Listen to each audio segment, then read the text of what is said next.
It's great. There was a panel that had all the women, and then they now created this panel that had all the men, and I'm the only woman here. What's happening? And we're discussing something very important and critical. And I wish we could have all Nigerian parents in here, and I hope that many of them will watch this, and the teachers as well. There's a lot that we need to do as adults for the next generations in terms of safety and privacy online. And government has, there's a policy. How many of us here have read the new act, Child Online Safety Policy? Please do. Tell yourself, in a week, I'm going to read that policy and find out what it says. Because we're going to talk about child online safety and security, and we can't do that if you don't even understand what the terms, what the terms are. So I'm going to dive straight into it and ask the panelists to please tell us, in their opinion, what they would term as the current state of child online safety in Nigeria. Where are we exactly? I'm asking about a policy that was signed early this year, into law. And many of us here are here to discuss child online safety, but we haven't even seen what the policy states. I know that the NCC did a lot of work through the last 2 years to put this in place. So if we haven't heard it, then this is a good time, because we have lawyer, we have activists, NAPTIP, and the activists, we have non-governmental, and then we have policy online. So it's like, this is a beautiful combination. So I'll start with Barrister Okedara. What would you say the state is, in your opinion, child online safety in Nigeria? Well, I think for me, it's been quite worrisome. And I would say this, we have actually seen during the just concluded election that held in February, we saw quite a number of issues that children were not involved, and they were being dragged into the dignity of human person, their psyche, their privacy. Now, I think there's a particular instance I could readily bring up of a particular comedian who was actually giving his support to a particular presidential candidate, and people went as far as bringing the image of his child online. They denigrated that child. They did all sorts of things. They likened that child to an animal. That was horrible. This was a situation where this child was not even a participant with the subject. So for me, I think we have actually seen, consistent increase in, posing threats to the safety and privacy of child online in our society. Thank you very much. That was so apt. Great example. Yes, please, Mr. Titus. Thank you, everyone. Thank you very much. Let me just correct you. NAPTIP it's a law enforcement agency with prosecutorial powers to arrest and prosecute offenders. So, for the state of the current child online we have now, I think we still have a long way to go. The policy, but we need to look at implementing and bringing a lot of stakeholders as we're here together to actually see what areas we need to look at, because the policy have 11 trusts that we deal with, and which involves governance. We have the legal, we have the awareness creation, we have stakeholders engagement, which we are also doing now. We have reporting and support, which I know even to report some we don't even know how to report, because if you see something about child online and you're reporting, people just tend to copy, maybe the image or the video and send, which is wrong. There are different ways to do so. We need to create awareness on doing that also. Then we have also security and law enforcement. We have capacity building, which NAPTIP for the past, 1.5 years, I think there's no week we don't do capacity building for NAPTIP officers, not just NAPTIP, for officers involved like police, EFCC, Federal Ministry of Justice, and Cybercrime Prosecution Unit. So we all come together, and even we all come together to do that. And then we also have the ICT industries. What do they? I was discussing with NCC how can we actually involve ICT industry in actually helping to give us actual reports, or especially when we mean IP addressing, when we mean actual footprints of all those that do this. And then also we talked about research. I think Madam talked about research, DNS, so we need lots of research on that. Then we have international cooperation, which is key because most of the electronic service providers, almost all that we use, Facebook, TikTok, they are not Nigerian based. So how do we actually cooperate with other international organizations to actually get reports from them? So thank you. Thank you. That helps. And Mr. Abdullahi, your mic. First and foremost, I'm Ben Abdul. I'm standing for Abdullahi or Haruna. Yeah, I'm the managing editor of What the Entourage magazine and the program officer for Open Dialogue Initiative. There was a report commissioned by NCC, I think 2020 or so, that laid emphasis on the fact that on average, the Nigerian child spends 3 to 8 hours on screen. And we all know screen is no longer traditional again, it's more focused on the telephone and so on, and the internet. And there was another report again in 2020 about Child Online Safety Index reports. They said there's a higher level of disordered use of technology and social media among the Nigerian children. Among the 30 countries that were sampled, Nigeria was bottom 6. That speaks to the damage that social media, especially, is doing to the child. The children are exposed to an environment of unregulation. A lot of policies were not implemented, and this has negative and adverse effect on the Nigerian child in terms of his interaction on social media. Thank you. I'm going to start from you again. So what would you say, in your opinion, is the major challenge of implementation? Because we were having that discussion during the tea break. I didn't know you were going to sit on my father, but what would you say is the greatest challenge for the implementation of a policy? Like today we're talking about child online safety, but maybe we can extrapolate to other policies, and it's good that NAPTIP is here, so they'll speak about this next. But what would you say, in your opinion, greatest challenge? One of the issues, or the major issue we have, is a lot of people are doing different things in terms of policy implementation, and they're doing it differently. There is no unified approach towards policy implementation. So they're silos. Yeah, there's no unified approach towards policy implementation. I think that should be the starting point of this conversation. So a unified approach, like this, multi-stakeholder approach, and then what do we do from here? Yes, Mr. Titus, it would be great to hear your opinion. I think I align with him very well because one, if, just like he said, if you're working in Senegal, NAPTIP as a law enforcement agency, if we are there to enforce and arrest some of it, and the awareness creation is not done properly, so we need a lot of stakeholders to come in and unify, because we have this, and if we don't all come together to actually implement this policy, we'll still have a long way to go. Yes. And just before I ask Mr. Okedara, I want everybody to know that when we say all come together, it's not you against us or them against. It's not just about us on stage. We're talking about a nation. Everyone in Nigeria, we all have to decide that we're going to fight for child online safety and privacy. So, Barrister Okedara, please. Is Mr. Ewah's sound good now?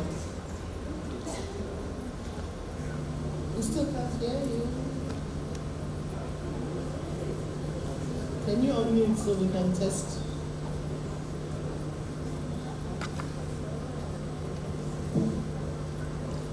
No? Barrister Okedara has spoken while he's trying to solve that. Very much, I think, for me, whether we look at policies or we look at legislation that seek to protect the privacy and safety of the child online, I think most of the challenges have actually been about knowledge of existence of such protection.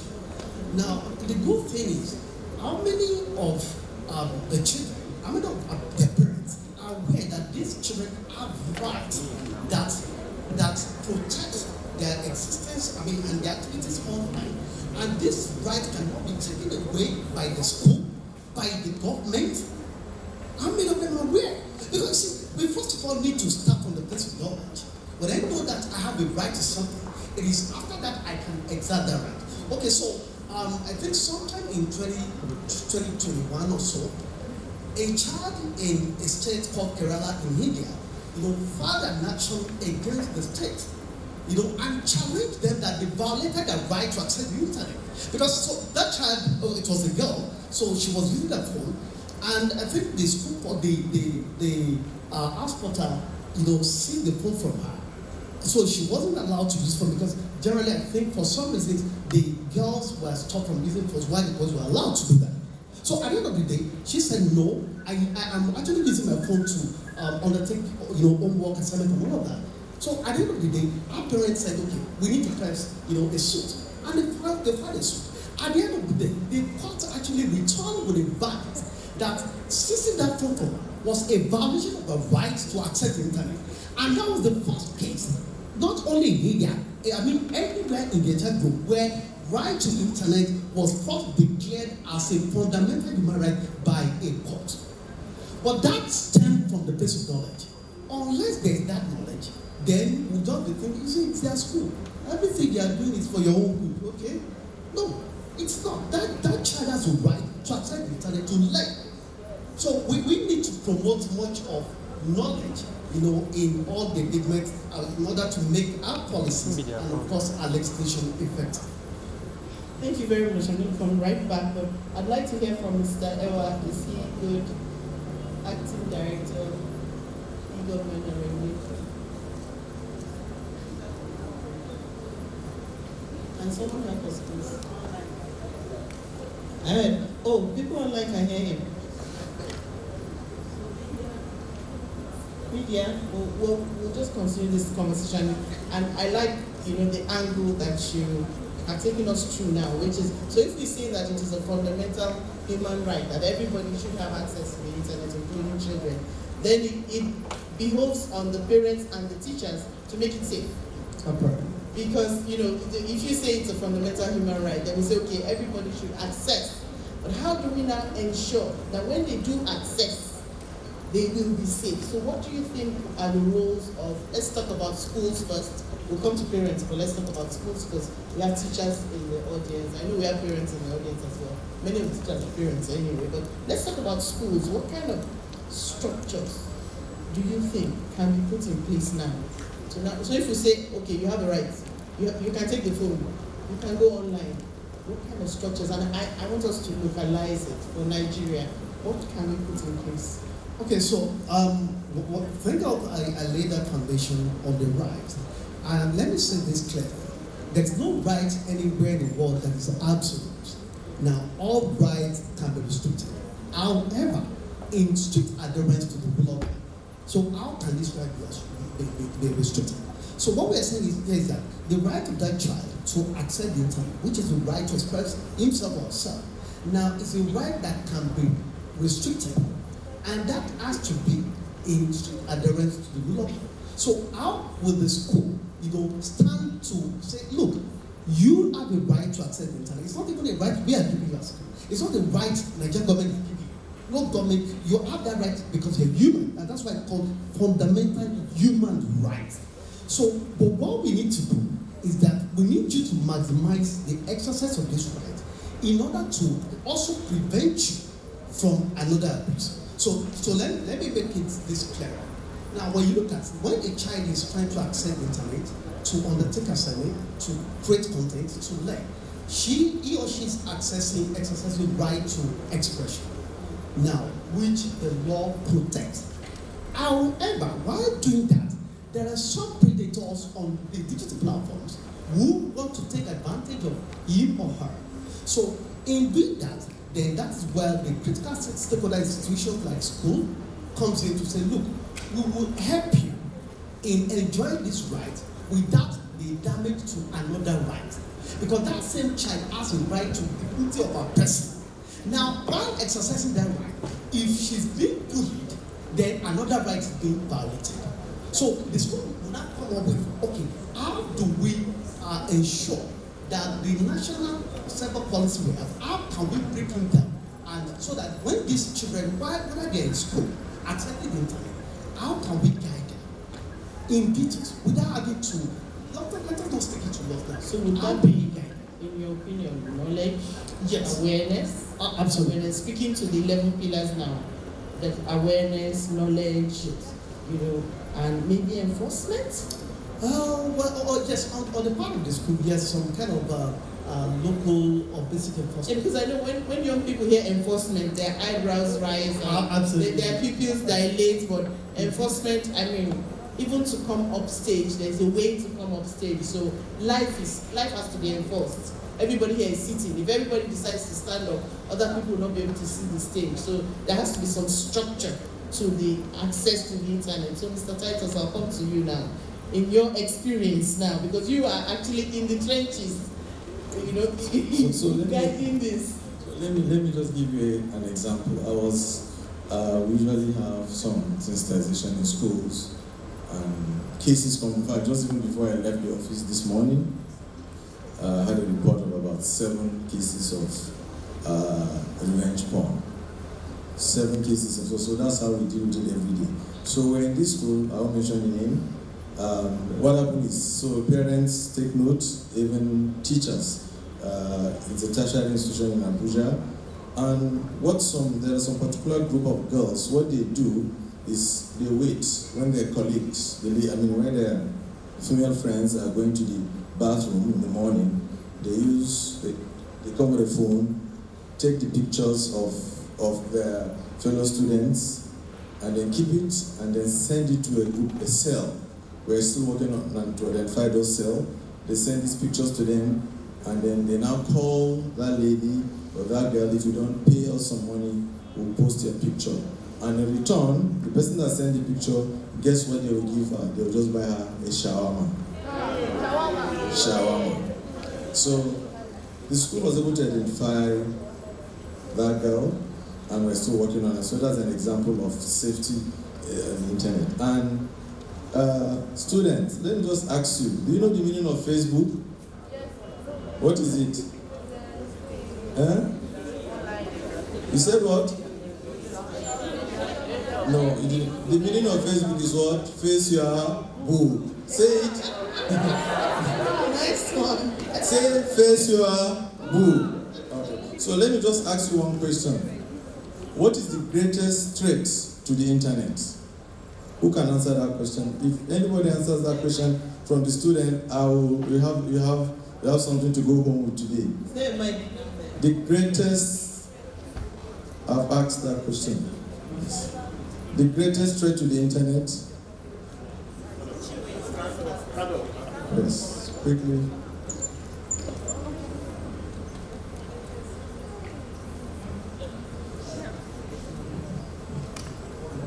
I think the greatest threat is when a male friend or a female friend gets access to her nudes and posts it online. That is pornographic images and threatening you, if you don't do this, if you don't have sex with me, I'll post your pictures online. Okay, thank you very much. There's still one more person, then I can do so that because there's no time. Yes.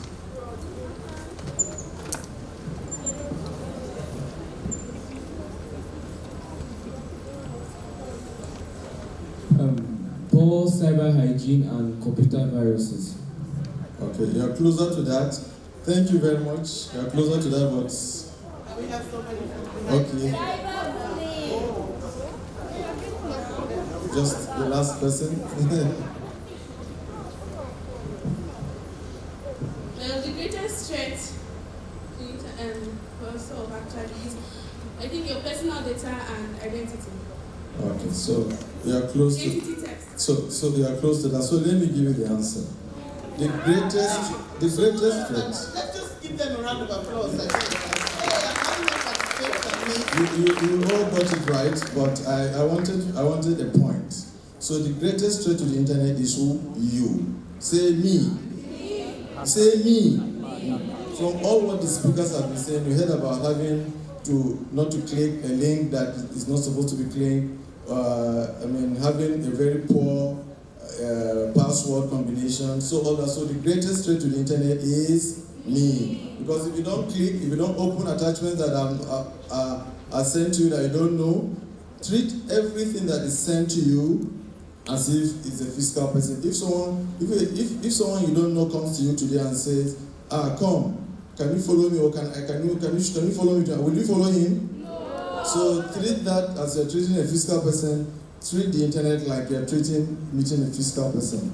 So basically, and then lastly, let me just give an example again, because I'm going to be very practical. We had a case is in Abuja here. 2 teenage boys. What they do, I think is a cell also they have. What they do, they go to secondary schools, call girls, take their pictures, use them, and then take their pictures, having sex with them, live pictures and videos, and then anytime they need them, if you don't come, we'll post you are there. So one of the boys is, I think, 18, one is 20, one is 19. So already pressed charges, and we're hoping to get life imprisonment for those kids, for those boys, because they're already adult already, because we already have life sentence for 2 or 3 other ones 3 weeks ago. So because that is what they do, and it's a cell, it's a group, and it's around Nyanya axis. That's what they do. They go to schools. If you close one school, they'll go and rape you. First of all, they rape you, and they take a picture, an image, and then put it on the internet. I mean, they don't put it on the internet, they send it to you, and anytime they need your service, if you don't oblige, they will threaten you that they will put it on the internet. So that's what they've been doing. But I think 3 of them are now, they're already demanded in prison custody already. So that is what we're doing. So basically, there's a lot of problem in that. And in addition to that, I was discussing this morning that we have, between September 2021 to date, we have over 354,000 reports of child-related distribution of pornographic images, sale or threats, financial sextortion. So you can imagine Nigeria, having, and these are just reported cases that either pass through Facebook, WhatsApp, Instagram, TikTok, and some of the basic social media handles that we use. The other ones, even like Bumble, I don't know whether you know Bumble, I think they have Badu. There's this Badu that we saw before, I think they're the operators of Badu. So they are the ones, and most of these dating sites. Beware of the dating sites, because those are the sites they lure you into. Before you know it, send your image, beauty pageant, and you're falling into the trap. So we have that. So I have a team of 25 well-trained investigators, but 350,000 we cannot handle that. So that's why we have formed a task force with the police now, EFCC, Federal Ministry of Justice Cybercrime Prosecution Unit, and we started working on those cases and prioritizing it based on level of threat and danger to the child. These are just for children, not for even adults. Thank you very much. Oh wow! This is important that we all know this. Thank you so much, Mr. Abdul. So thinking about the schools now, and I'm a techie, so at the back of my head, I'm already looking at VPNs and firewalls, and my mind is going crazy here. But what are the low-hanging fruits for schools? How can they help? How can schools help?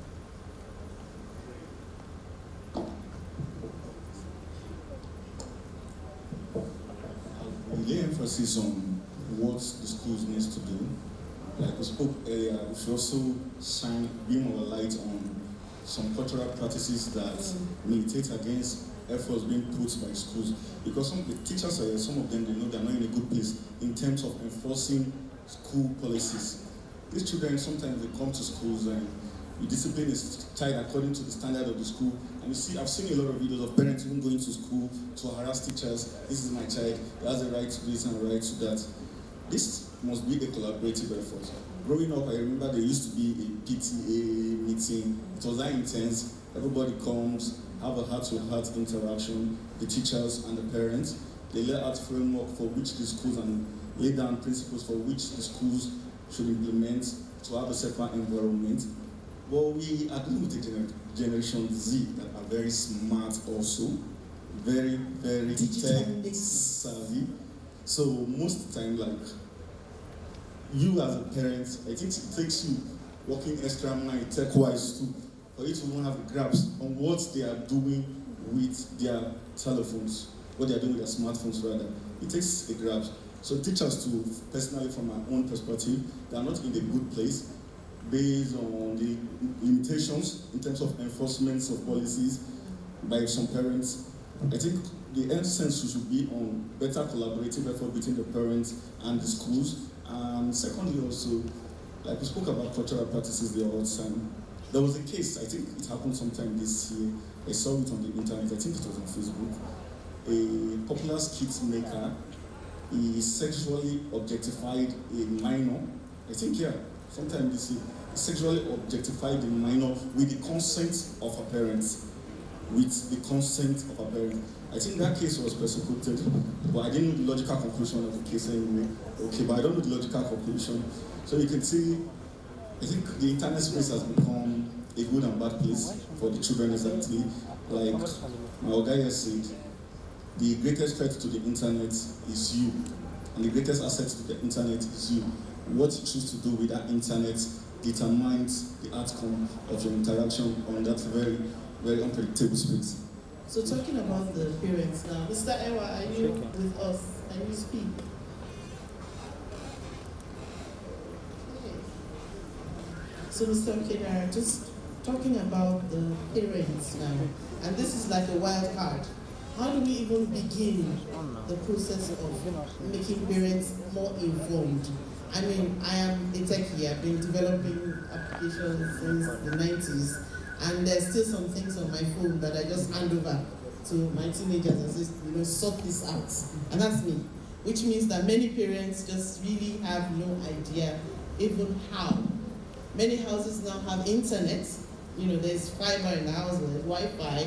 Parents don't even put the first line of limiting some websites so that the children cannot go there. There's so much to do. So how do we even start? You see, I don't want us going too far so that the parents don't even have any way to start. What are the low-hanging fruits for parents now? For me, I think I will first say the parents need to become friends to their children. And I'm going to give you a very good example. Now, you said it, even as a techie, you do not, the teacher spends more time with young children. That's in fact, there's nothing, you cannot reset that. Now, but then if you are a friend to your child, now there are times that a child is feeling uncomfortable. Somebody is talking to her, or online, and she's, instinct is telling her, this person is not real, it's not genuine. But if she finds a friend, she's only able to be so, in this case, that was being prosecuted. I'm sure there have been a judgment now at the Sexual Offences Court in Lagos State. So, and I mean, very, very close to what my pastor said. Now, there were 8 boys in the west of Lagos who practically turned a fellow student, a girl, to a sex slave in the west of Lagos. They turned out to say, and I'm going to tell you how they started. The first day, they got another friend of ours to invite her to, they called that, it's one NiRA building in Unila, it has a popular name. So they invited her there. So when she got there, she got to the room, another girl was inside the room. Then after a while, they were playing music, and the other girl actually stepped out. So leaving her with 5 boys. And the 5 boys pounced on her. While they pounced on her, while they were taking turns, there was another guy at the window recording it. So when they were done, they told her, look, what we have done now, we have it all recorded. So if you like, go out and tell someone. You're going to see your, you know that by then you're a porn star. You're going to see your videos all over the world. So now that day didn't go today. The following day, it got to a time that girl even became comfortable with one of them, that she began to see herself as a girlfriend to that guy. So something happened. So one guy came as a friend to, I wouldn't want to call the guy, but the story is not actually online. So let me call the guy Pony, or we'll use him close to him. So, and the friend, all his friends now said, okay, I want to stay with her. And so, get talk to Olu, will you allow this? He said, no, that's how we do it from ISI, because I'm ISL. So they all graduated from ISL. Now, so at the time she agreed, I went sharing, and So the guy was ready, the guy was ready to sleep with her. And unprotected. And they said, hey, he wants to do this unprotected. I didn't believe we were tired. Now, but that guy became so comfortable. He had to go get personal. I mean, he hasn't done it before. It wasn't part of the cake, really. Then it was that moment that girl became so comfortable, she had to trust someone. After about 3 weeks, she had become a secretary. And she had a mother, she had a father. Now, the truth is, the first day that thing happened, that girl found a friend in her mother. She said, Mommy, something happened to me. But you see, this girl wasn't comfortable. She didn't see a friend in her mother. I mean, I couldn't just imagine how that thing happened for them. Well, I said to them, it's 3 months. How that thing happened.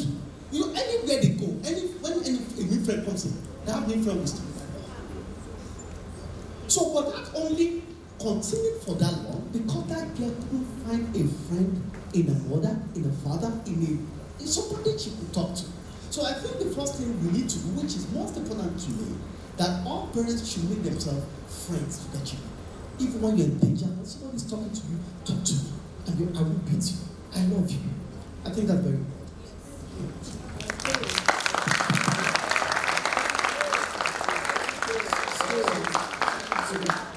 For me, I think I align with you.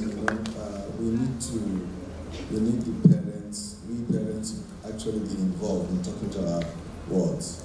One, because most of the time we're at work and they're at school with the teachers, and we need to be friends. I have 2 boys I know, and anytime I don't give them my tablet or my phone, they get angry, and I tell them, yes, I won't give you. And if I give you, I have time for them to give you, but you know, whatever it is, they explore. Being a tech person, I've been in the tech industry for close to 25 years today, but still, those boys are young boys and are primary school boys. They still, I have a daughter in university, but those boys, what they do, besides they visit, sometimes I keep them by my side. I say, go, I want to see how much they explore. I wonder how they get to know that. So no matter what you do, we need to pay attention to whatever they are doing every day.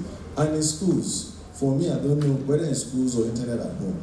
I think my suggestion to NCC or internet service provider, I don't know whether, when you're giving service to homes, especially homes, there should be default sites that you cannot even see, except if the parent or who the adult asks, okay, please enable this access for us. Let that be a default, because it is anywhere you just go, the sites, in fact, if you know, up to 40 to 50% I know of websites are pornographic sites globally. Up to 50 to 60%. You will see sites, but most of the time you go, they have pornographic related images or something to do that. So you can imagine the volume of information that comes to our kids at a particular time. So I think parents and then teachers also should always take note of what their kids do.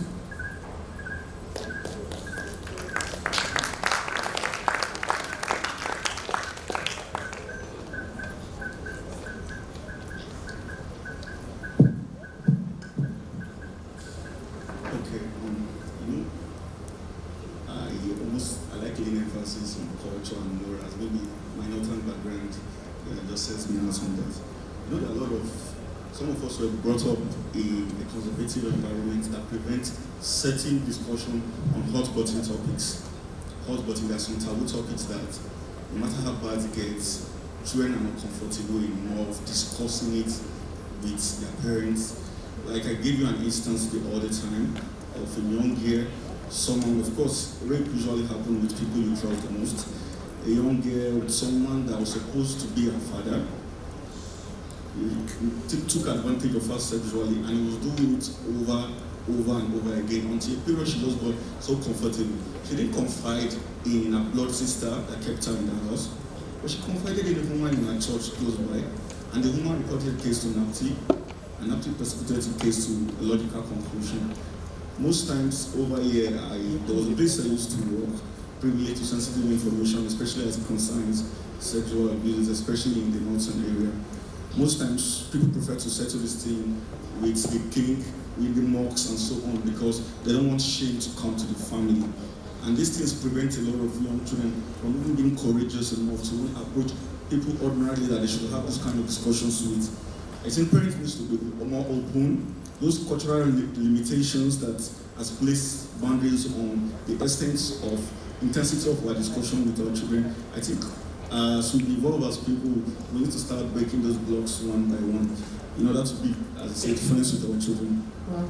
Thank you very much. And it's interesting because I straddle tech and psychology. I'm practicing therapist, and I meet quite a number of teenagers.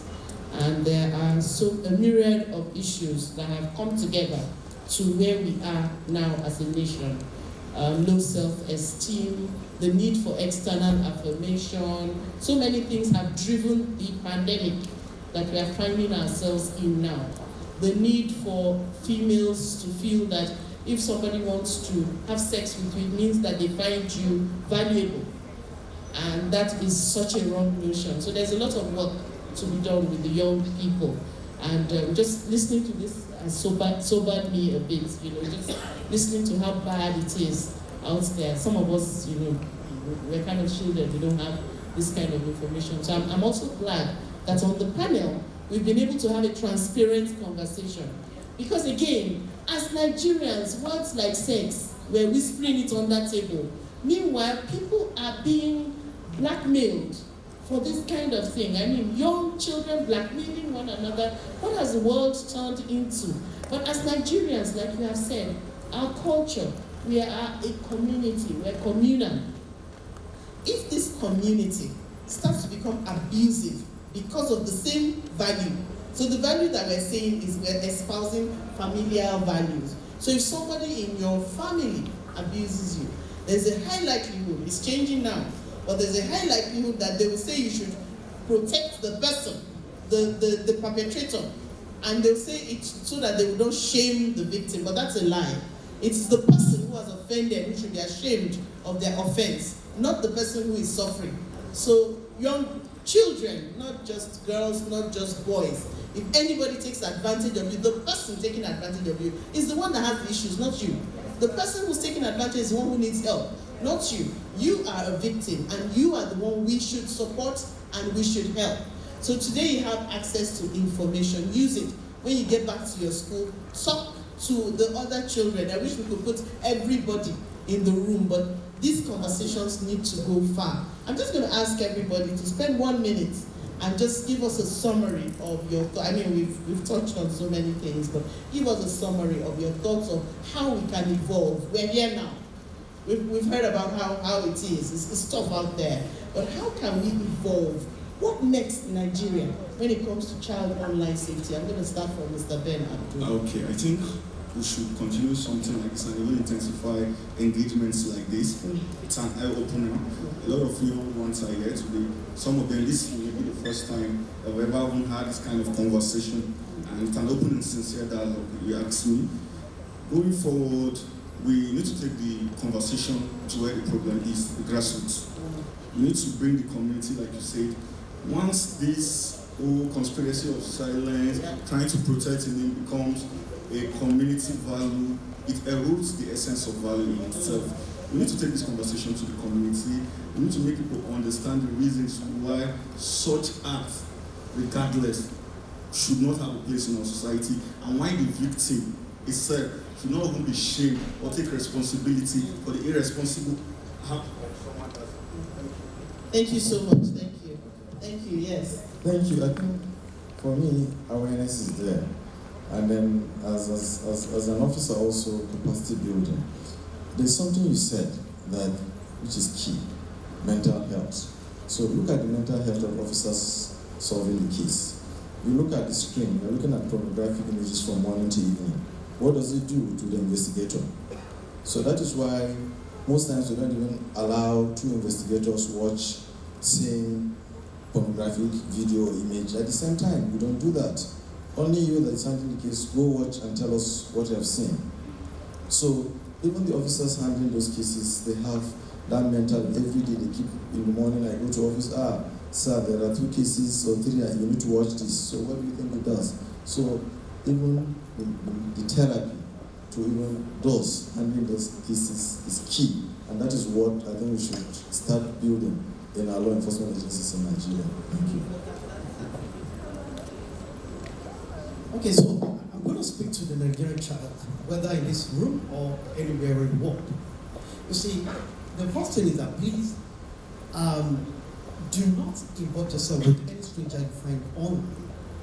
And limit leaving your personally identifiable information, your phone number, your email, anything with any stranger. But let me say this. Perhaps you have actually dropped any personally identifiable information, your image, your nude, anything. You see, it is not time to be ashamed, okay?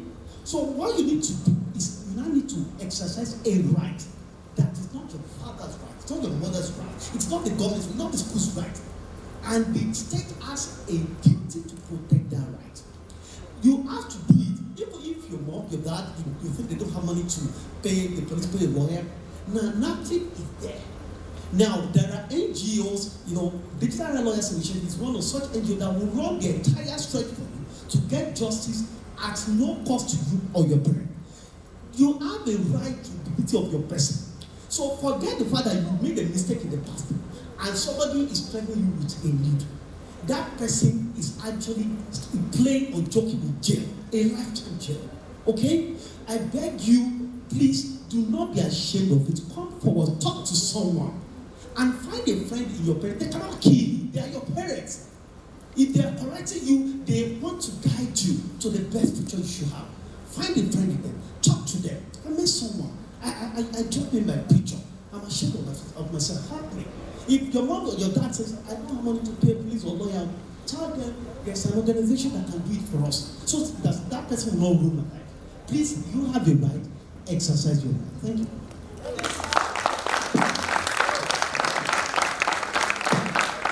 Thank you so much. Thank you. Mr. Bernard Ewah, we apologize that you couldn't participate. We really apologize, but we've had an engaging and enriching conversation. Thank you, Mr. Ben Abdul, representing Mr. Abdullahi. Please give him our thanks. Thank you, Mr. Titus. Thank you very much to NAPTIP and all the work that you're doing. Thank you, Barrister Okedara. And I think it's the second time I'm moderating the session you're on, and the energy. I'm just so grateful for all the work that you're doing. Thank you to everyone here and all the great work to protect children online. Thank you.